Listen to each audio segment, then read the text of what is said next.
Menjelang memasuki musim penghujan di tahun 2019, masalah genangan air yang kerap melanda pemukiman masyarakat menjadi pekerjaan rumah bagi pemerintah Kota Palembang maupun masyarakat.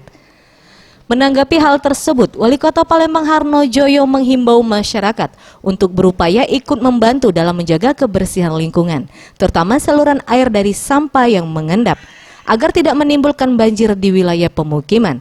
Mengingat topografi Kota Palembang terdiri dari 53% wilayah rawa dan mayoritas saat ini sudah menjadi pemukiman sehingga kekurangan wilayah resapan air.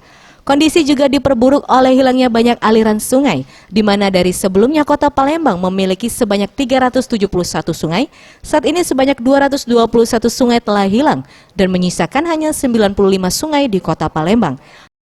Sungai kita tutup sama sampah. Nah itu.